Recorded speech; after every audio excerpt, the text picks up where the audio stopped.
Olá, começa agora mais uma academia. A sociedade civil e o parlamento brasileiro interagem com as agências que regulam serviços de interesse da população? Vamos responder a essa pergunta hoje, a partir da dissertação do mestre em ciência política, Renato Lima de Oliveira. Regulação participativa, interação do parlamento e da sociedade civil no processo decisório e normativo das agências reguladoras brasileiras. Dissertação apresentada como requisito parcial para a obtenção do título de mestre no Centro de Formação, Treinamento e Aperfeiçoamento da Câmara dos Deputados, sob orientação do professor doutor Cristiano Ferri Soares de Faria. As agências reguladoras são órgãos do governo criados para regulamentar e controlar serviços e produtos que são de interesse público. A ANEEL, da energia elétrica, a Anatel, para as comunicações, a Agência Nacional de Saúde Suplementar, que tem a missão de evitar que operadoras de plano de saúde, por exemplo, explorem o cidadão. Existem muitas outras. A ANAC, da Aviação Civil, Anvisa, que cuida da vigilância sanitária. Como a população e seus representantes, os parlamentares, têm conversado, se relacionado com essas agências para garantir direitos e assegurar o cumprimento normativo? A discussão está agora, no Academia. E recebemos aqui no estúdio do Academia o mestre em Direito, com ênfase em Direito Administrativo, Humberto Barbosa de Castro. E o também mestre em Direito, especialista em Direito Constitucional e Administrativo, Salomão Almeida Barbosa. Muito obrigado pela presença dos senhores aqui na Academia mais uma vez. E eu já me dirijo ao Renato e peço que faça uma exposição inicial para que a gente possa entender o assunto. Fique à vontade, seja bem-vindo. Bem, muito obrigado à TV Justiça por esse convite para falar da nossa dissertação. Eu trabalho com regulação já há 20 anos e me senti aí maduro para poder fazer esse mestrado, no qual nós estudamos o relacionamento institucional das agências reguladoras com o Congresso Nacional e como também a participação social se dá nesse relacionamento. Então, foi uma dissertação em que nós procuramos trazer alguns exemplos práticos, alguns cases, entrevistamos pessoas da área, entrevistamos especialistas da área e, ao final, nós listamos uma série de sugestões de aprimoramentos que possam ser úteis para as agências, para os legisladores e também para a sociedade civil. Porque, às vezes, as agências são criticadas, mas existe um grande espaço de participação, especialmente popular, pelas audiências públicas, pelas consultas públicas, e o próprio parlamentar também poderia participar mais do processo normativo decisório das agências. Então, esse foi o foco da nossa dissertação.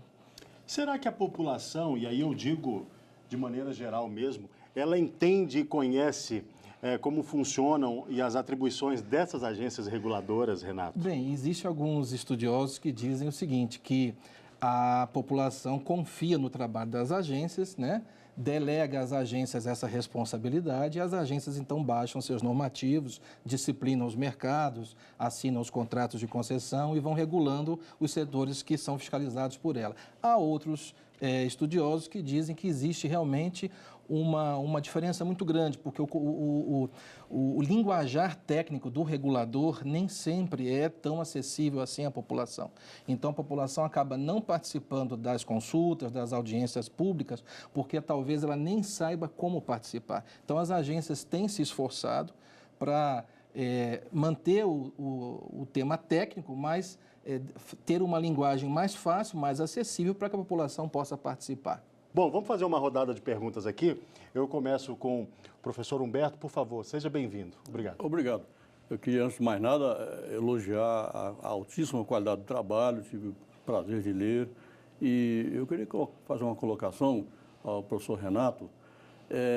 Como o senhor vê no quadro atual brasileiro, no nosso estágio de evolução, o relacionamento entre Poder Executivo e agências reguladoras, que são autarquias de regime especial, deveriam ter lembrando que as agências reguladoras surgiram no Brasil no contexto da globalização e que os investidores estrangeiros ou nacionais teriam a garantia de que seus investimentos seriam regulados por uma entidade técnica e não sujeita aos rumores da política tradicional. Como é que o senhor vê este estágio atual no Brasil? Professor Humberto, a sua análise está perfeita. Agora, eu gosto sempre de falar comparando as agências no Brasil com outros países.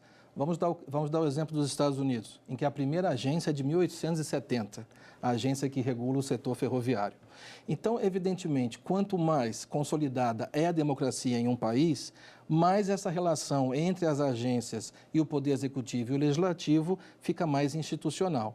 Como as agências no Brasil ainda são, temos aí 20, 22 anos das primeiras agências, a Anatel e a ANEEL, que foram as primeiras, é natural que ainda haja esse tipo de pergunta sobre como vai acontecer. É natural também que a cada novo presidente da República essas questões voltem sempre à baila, voltem sempre à tona.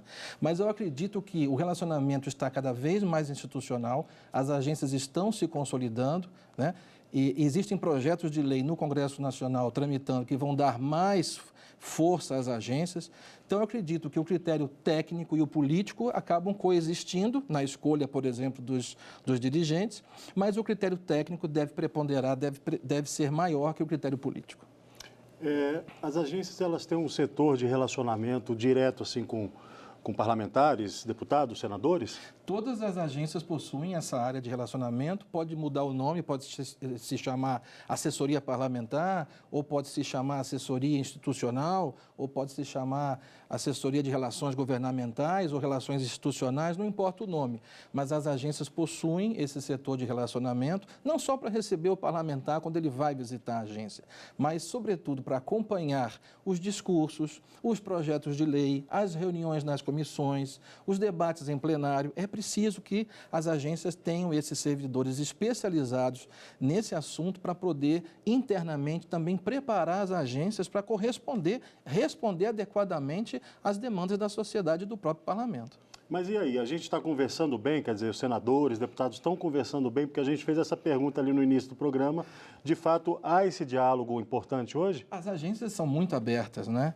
Elas passam por todo tipo de fiscalização e as agências têm um contato, dialogam muito com a sociedade e com os políticos. Então, todas as vezes que as agências são chamadas, elas vão às audiências públicas, por exemplo, na Câmara ou no Senado, prestam contas de suas atividades, entregam os relatórios anuais, interagem com os políticos, contribuímos nos projetos de lei, né? Vários dos parlamentares perguntam às agências a opinião antes do projeto tramitar. Então, isso é um dos aspectos do nosso trabalho, é que, de fato, esse relacionamento pode melhorar mais, né? Isso, inclusive, é uma das constatações, que esse relacionamento institucional pode melhorar, mas ele hoje já é bom, pode ficar melhor. Bom, vamos pedir agora uma pergunta do professor Salomão. Muito obrigado por vir de novo, nosso colaborador aqui. Okay. Muito obrigado, Mantulo, muito obrigado. Meu caro Renato, olha, eu fiquei muito contente quando li a sua dissertação, até porque a curiosidade acadêmica, ela às vezes, mortal, né? Por quê? Porque é um assunto que eu sempre quis tratar, quis debater, exatamente a participação popular, né, em face das agências e do parlamento. Você roubou as minhas palavras, tá? Quando você disse no seu trabalho que, às vezes, a participação do parlamentar em si, ela é tímida e, às vezes, é incipiente, o mesmo ocorrendo com a participação do cidadão como um todo. Como bem disse o professor Humberto, as agências foram criadas no Brasil com o fenômeno da globalização, né? Todos sabemos, com a emenda constitucional número 19, né, de 2008. Muito bem. E gostei também quando você faz um comparativo, aliás, também o direito comparado, eu sou um fã ardoroso do direito comparado. E, Mantulo, interessante, as agências reguladoras aqui no Brasil, né, elas se vinculam ao Poder Executivo. Como bem foi dito no trabalho do nosso agora mestre, né? As agências reguladoras nos Estados Unidos, elas se vinculam diretamente ao Congresso norte-americano, ao parlamento, inclusive no que diz respeito à parte orçamentária, como você bem colocou.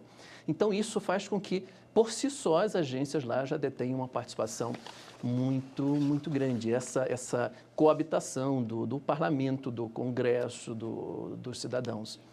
E é interessante também, já uma crítica que às vezes se faz em relação às agências, o seu poder normativo, né?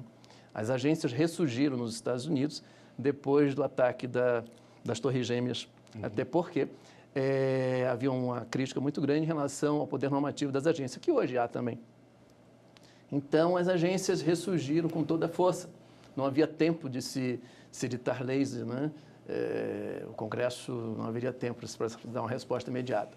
Mas, enfim, em relação à participação popular e à participação do parlamentar, você bem disse que as agências trazem, sim, para o parlamento dados, dão uma resposta em relação à utilização das verbas do orçamento. Mas o que poderíamos fazer mais para incentivar? Às vezes, você trouxe dados muito importantes, às vezes a participação zero do parlamentar nas audiências públicas. E nas audiências, às vezes eu vejo também, nas audiências em que se questiona o aumento das tarifas, as agências publicam, convidam um cidadão e às vezes vai 1 ou 2 cidadãos lá. Difícil, né? Difícil. E olha que os mecanismos legais para a participação existem. Agora, como é que nós poderíamos incentivá-los? Professor Salomão, nós de fato constatamos isso ao estudar. Pegamos um ano, né? Fizemos estudo no ano de 2012 ou 13, todas as agências, todas as audiências feitas no Congresso e todas feitas nas agências. E numericamente, porque o relacionamento institucional é algo subjetivo de se medir. Eu procurei colocar alguns aspectos objetivos para tentar medir esse relacionamento. Eu vi o índice de participação. Um deles é exatamente isso, é a participação dos parlamentares. Porque o que acontece? A agência baixa o seu normativo e depois o parlamentar faz algum discurso contrário na tribuna, né? E se ele tivesse participado do processo antes, se ele tivesse levado a assessoria dele, se ele tivesse contribuído, poderia ajustar essa regulação. Até porque as agências, chama-se processo participativo, regulatório participativo, justamente por isso. A agência sozinha, ela não decide e baixa, ela primeiro tem que consultar a sociedade. Então, são as audiências, são as consultas públicas. Se o parlamentar frequenta, às vezes ele não tem tempo, mas ele pode pedir para o assessor, para o chefe de gabinete, para alguém da equipe dele participar. E isso seria uma contribuição muito, muito interessante em relação ao produto final, que é a resolução que vai ser baixada. Ela sairia com menos críticas ou sairia mais alinhada aos anseios do parlamento. É isso que nós constatamos na pesquisa, de que eles não participam por várias razões, talvez por questão de tempo, talvez também por questão de desconhecimento do assunto técnico, mas o senhor falou bem. Por que nos Estados Unidos as agências são vinculadas ao legislativo? Porque as agências, o poder das agências foi outorgado, foi delegado pela lei do legislativo para as agências. Então, é por isso que lá, como as agências baixam resoluções normativas, é uma função quase legislativa, isso, como a gente encontra nos estudiosos. Exatamente, então por isso que lá ficou vinculado aos Estados Unidos. A gente vai fazer um rápido intervalo, viu, Renato? Mas daqui a pouco estaremos de volta. Fique conosco aqui no Academia.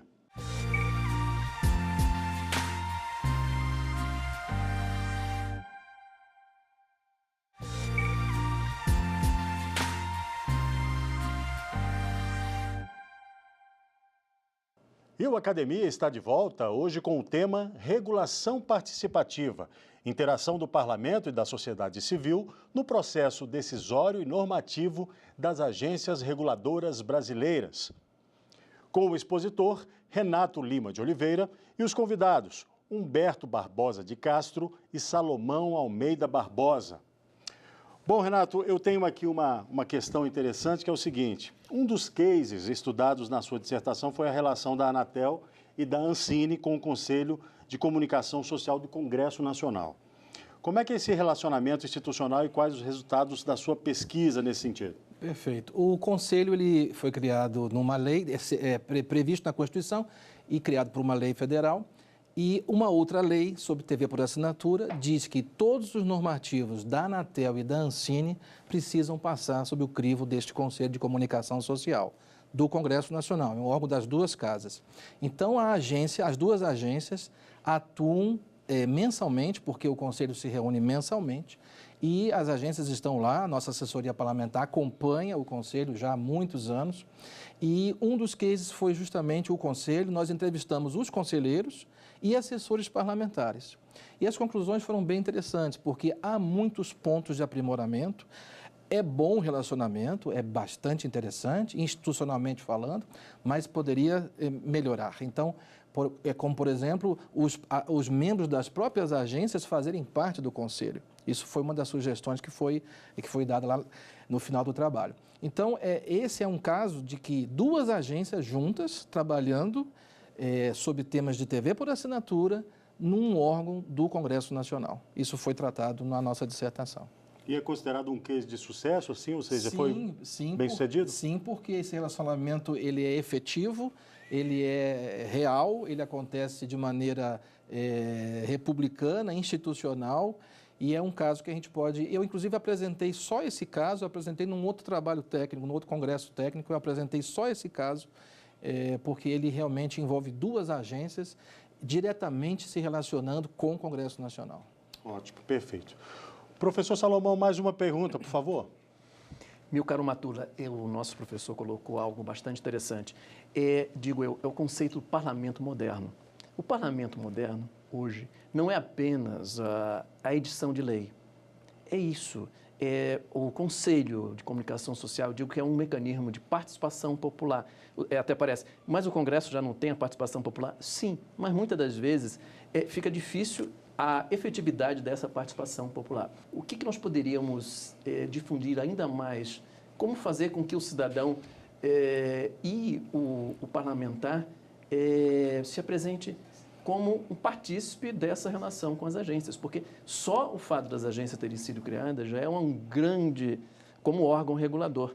Porque muitas das vezes as reclamações como consumidor, às vezes elas não se resolvem com a empresa. Né? Nós sabemos que nós temos que demandar ao órgão regulador. Né? Mas, e o Congresso? E o cidadão, assim, nós temos mecanismos, o Conselho é formidável.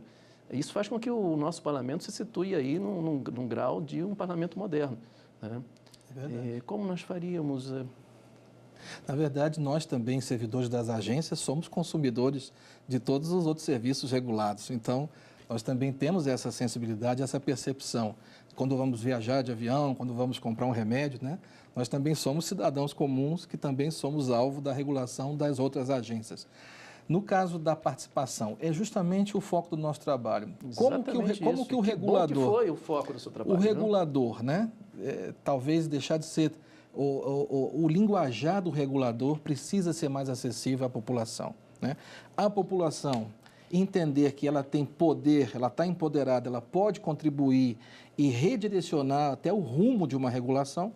E, no caso, o legislador entender que não basta delegar, não basta outorgar o poder normativo para as agências. Ele também deve acompanhar, participar, contribuir, que é justamente o que o senhor falou, que é essa sociedade 2.0 que nós estamos vivendo, moderna, em que todos podem participar e contribuir. Muito bem posto, viu? Meus parabéns. Essa expressão, né, 2.0, né, por si só tão moderna. As agências já nasceram, bem, eu falo sempre isso, né, numa visão bem de futuro, porque elas já tinham, outros órgãos de governo não possuem isso. Por exemplo, elas já tinham a audiência pública, consulta pública, conselho consultivo, ouvidoria. Nem todos os órgãos têm. Agora, né, nesses últimos 20 anos, a gente tem visto vários órgãos também com seus conselhos, com suas ouvidorias. Verdade. Mas as agências já nasceram com isso, está no DNA das agências. Então, elas foram, àquela altura, de fato, uma modernização do aparato do direito administrativo brasileiro, àquela altura. E muitos órgãos copiam positivamente as agências. Há projetos de lei, por exemplo, sobre o Banco Central, que quer justamente ter a mesma autonomia administrativa e financeira que as agências gozam na lei. Né? Vários órgãos também conquistaram sabatinas no Senado Nacional, que era algo que só as agências tinham. Hoje, vários órgãos, departamentos, como, por exemplo, DENIT, CVM, esses órgãos também têm a própria sabatina no Congresso Nacional. Então, o nome do dirigente tem que ser aprovado na comissão temática e depois em plenário. Isso tudo foi, vamos dizer assim, uma questão que as agências introduziram no Brasil. Perfeito. Professor Humberto, por favor, mais uma questão para o Renato? Eu colocaria uma pergunta abalizado, mestre em ciência política, né? Direito comparado, o modelo americano, em que a vinculação é com o Congresso Nacional, queria a sua opinião sobre isso, se nós estamos no bom caminho aqui, vinculando ao Executivo, e também sobre os mandatos não coincidentes com o do Presidente da República, se está sendo saudável isso aí. E, finalmente, uma opinião sua, do doutor professor Renato, o futuro das agências no Brasil. Os projetos de lei que estão tramitando se apontam para um horizonte promissor. Eu, infelizmente, pelo que acompanho na mídia, não vejo com bons olhos. Esse relacionamento não está muito harmonioso entre o Poder Executivo e, eu diria, até com todas as autarquias brasileiras. Bem, particularmente eu acho o modelo de vinculação ao legislativo, eu prefiro realmente. Eu não entrei nisso no nosso trabalho, claro. Mas existem outros estudiosos que tratam disso. Mas foi feito um estudo internacional e apenas 10% das agências no mundo são ligadas aos legislativos. De fato, há uma tendência de que elas sejam ligadas ao executivo. E o Brasil seguiu essa linha. Apesar de nós copiarmos o modelo americano, mas também nós temos a influência do modelo europeu. Então, nessas duas influências, o legislador preferiu manter as agências vinculadas ao executivo, mas fiscalizadas pelo legislativo. A sabatina, por exemplo, as convocações nas audiências públicas, as prestações de contas, são mecanismos de controle do legislativo sobre as agências. No caso dos mandatos, né, dos conselheiros, também isso é um pilar da regulação. Em qualquer país, vinculado ao legislativo ou vinculado ao executivo, os dirigentes têm mandatos diferentes entre si. Todos os anos, um dirigente está deixando a função de diretor ou conselheiro e também esses mandatos não são coincidentes com o do presidente da República. Isso tudo é para dar garantia, segurança jurídica de que os mercados serão regulados de maneira mais técnica. É claro que existe a influência política, porque as políticas são baixadas pelo Executivo e pelo Legislativo, mas se você tem ali mandatos não coincidentes, você tem você consegue fazer com que a regulação ela seja mais perene, ela tenha mais uma visão de longo prazo e não apenas para atender ali os governantes que estão naquele momento ocupando o poder. E com relação ao futuro da regulação, eu acho que as coisas vão melhorar. Eu acredito que o relacionamento vai melhorar, a democracia está melhorando no Brasil, está tendo avanços e as agências também. Se a democracia avança, as agências avançam. Esse é o meu ponto de vista. É claro que, às vezes, pode acontecer alguma dúvida, a própria população não compreender perfeitamente o papel das agências. Nosso orçamento é muito reduzido até para fazer a divulgação institucional. Mas, com o tempo, o que eu ouço dos meus amigos é o seguinte: teve um problema com alguma operadora, reclamou na agência reguladora, teve o caso resolvido. Então, na verdade, quanto mais a pessoa entende, o cidadão entende que ele tem esse canal de relacionamento com a agência e consegue resolver o problema com a operadora dele, plano de saúde, telefonia, energia elétrica, o que for, ele passa a valorizar mais as agências. Meus amigos, quando falam que tiveram um problema com operadoras de telefonia e que recorreram à Anatel, tiveram seus casos resolvidos. Então, eu fico também feliz de saber isso. Olha, eu sou prova disso, que recentemente eu tive um problema e a Anatel foi quem resolveu rápido. Em 2 dias eu fiquei impressionado. Quando me recorri às agências, foi a resolução de imediata. Em questão de horas, ligaram para a minha casa. Pois é, e aí eu queria perguntar, já que a gente vem falando aqui da participação da sociedade civil, então vamos deixar claro agora nessa nossa última questão aqui, Renato, quais são os instrumentos de participação da sociedade civil nesse processo decisório das agências? Perfeito. Então, veja bem, toda vez que a agência baixa um novo normativo, uma nova resolução, uma instrução normativa, qualquer documento que vá gerar algum impacto na relação na sociedade, a agência é obrigada a fazer ou uma consulta ou uma audiência pública. Qual é a diferença entre a consulta e a audiência pública? A consulta, a minuta desse novo regulamento fica disponível no site da agência e o usuário, o consumidor, o brasileiro pode entrar e participar, alterar, sugerir mudança em todos os artigos, em todas as alíneas, os incisos daquela resolução que vai ser publicada. E a agência depois tem que dar feedback para essa pessoa. Por que acatou, por que não acatou aquela sugestão. Essa é a consulta pública, ela é feita pela internet. A audiência pública é um pouco diferente.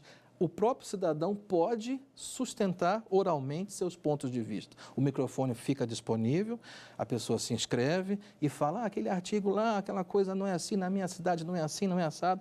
E o regulador está lá sentado, não é para cumprir tabela ou cumprir o que a lei fala, né? É para justamente, olha o nome, regulação. Eu vou calibrar, eu vou regular o motor, vou deixar aquele motor mais afiado. Então, eu vou ouvir a sociedade para que o produto que é resolução seja pelo menos o produto médio da sociedade. Bem, então a audiência é a consulta, mas não é só isso. Nós temos o Conselho Consultivo, que são órgãos que também contribuem e fiscalizam as agências. Temos as ouvidorias, que têm prestado um relevante serviço. O usuário também pode recorrer às ouvidorias. E temos a central de atendimento pelo telefone. Todas as agências possuem o seu 0800 ou equivalente para realmente encaminhar as demandas que têm, as reclamações que têm contra as operadoras. Então, esses são os 5 canais tradicionais: a consulta, a audiência, o conselho consultivo, a ouvidoria e o próprio teleatendimento. E quem tiver qualquer dúvida pode acessar lá a internet, ir lá no buscador, colocar o nome da agência, vai cair no site oficial lá, né, da agência, e aí vai saber também quando tem uma audiência, não é isso, Renato? Exatamente. Então, que deve estar divulgado lá? É feita uma publicação no Diário Oficial, mas as pessoas não acompanham o Diário Oficial. Então, mas no site das agências, nas redes sociais também. A Anatel, por exemplo, usa bastante as redes sociais, Facebook, Twitter, e é só se cadastrar, porque aí, se cadastrando, você vai receber tanto as notícias das agências quanto as datas das próximas audiências e consultas públicas. Perfeito, mais explicado impossível. Muito obrigado pelas suas informações, por compartilhar suas ideias. Parabéns pelo trabalho, viu, Renato? Eu agradeço também ao professor Humberto, professor Salomão, mais uma vez. O Academia fica por aqui, mas você pode assistir a íntegra deste e de programas anteriores na internet. O nosso canal no YouTube é TV Justiça Oficial. O nosso e-mail para sugestões. E também para você que quer apresentar aqui a sua tese ou dissertação é academia@stf.jus.br. Até o próximo programa. Saúde e paz para você. Tchau.